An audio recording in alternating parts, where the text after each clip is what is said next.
is number one. Notre Dame with a miracle win as the It's going in. Notre Dame has scored. Well, it was good to get outdoors today. We were indoors the first couple of days of the week, and you always like to finish your week in preparation outdoors in the elements. We're going to have to play in on Saturday. So, good day, good week of preparation. Really pleased with the focus and the energy of our football team. You always try to gauge your preparation through the energy of your football team, and we had good energy, very good excitement. Our kids are anxious to play again, and again, continue to get better. We ran 118 plays, and on Wednesday's practice we had been averaging about just north of 80, so we've upped our number of plays. So I'm pleased with this, in particular the way we're moving a lot quicker offensively as well. With that, I'll open up to questions. Brian, I know that you guys spent a lot of time together with the George Atkinson and the flu. Did any of that carry into this week with other players? Yeah, we had a couple of kids that are fighting through it. I don't think we'll have anybody miss the game, but we did battle through a couple of days of practice with some guys with the flu. We think we've got it under control, and it should not affect anybody. Everybody will dress. We'll see what happens on game day, but it's not an epidemic. It's not going to knock out 4, 5, 6 guys. If one guy's affected by it at all, it'll be just minimizing maybe some of his reps. And Atkinson's fine? Yes, he's good to go. Yep. Brian, it's a pretty small sample size, 4 games, but how important is it for Everett to play well in a home game and kind of finish out a strong home effort? Well, I think he needs to continue to take the next step. We would be disappointed, and he certainly would be disappointed if he didn't continue to improve. And there's nothing that he's done over the last few days for me that would not suggest that he's going to play well. Look, you go through a game like Oklahoma and on the road against quality opposition in the environment, there's going to be a carryover there. And we've seen it in practice. Now he's got to go apply it.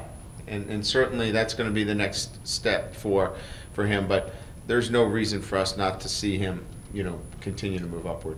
Coach, has he shown in previous weeks when he did struggle a little bit, did he show that in practice, prior to that maybe he wasn't doing the things you wanted him to do?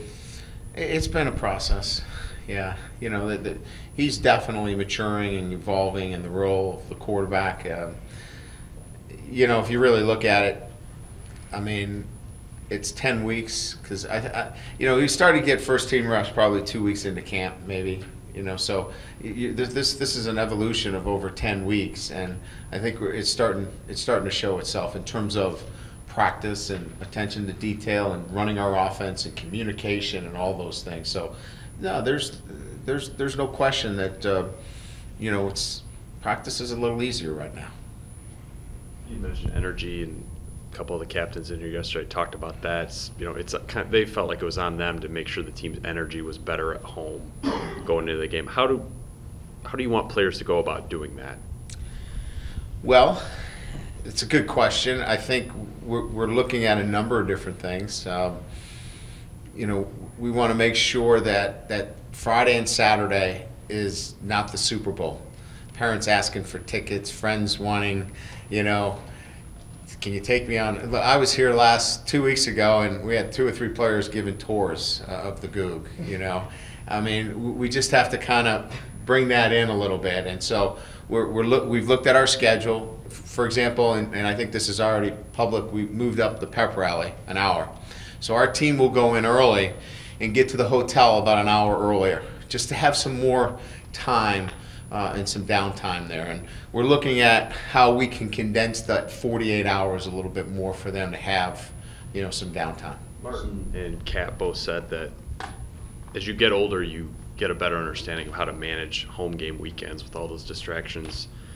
Do you see that mostly as something where younger guys have to figure out how to deal with, their parents are here, or their friends are in, that kind of stuff? Absolutely. There's no question that it has been. And it's been educational for me too. And I've gone back and forth in different routines. Look, here's what's not going away.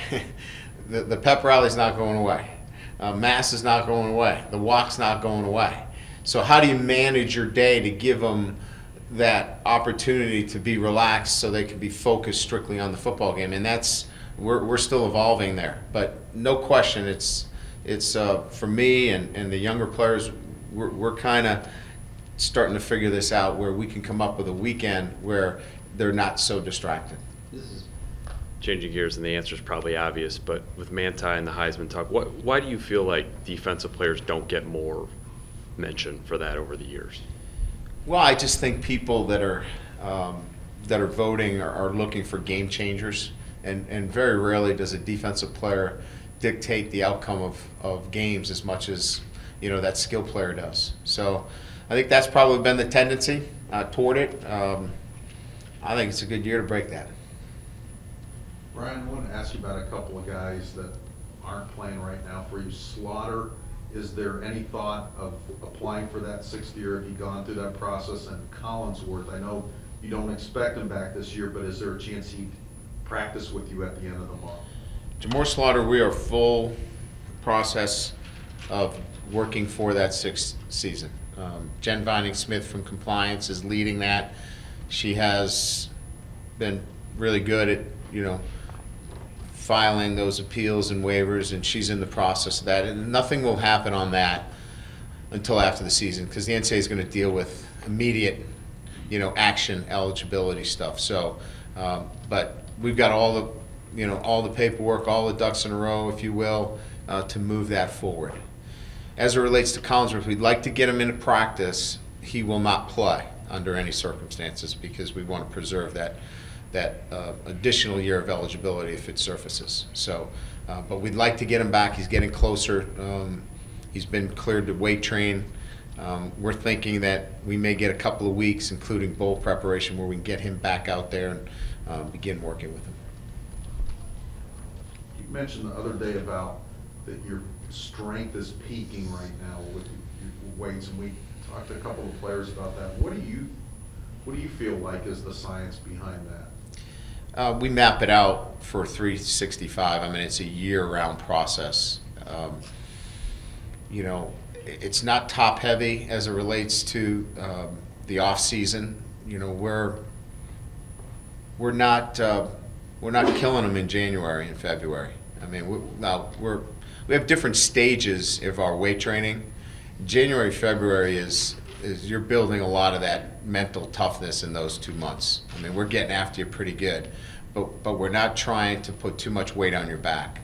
I think the other thing that Coach Longo does a great job of is understanding the balance between having a football team ready to play football and a team that just needs to add a coat of armor. So there's a lot of levels to it. I think Paul does a great job in making sure that we manage this out so we play our very best through strength and conditioning in November, December, and January.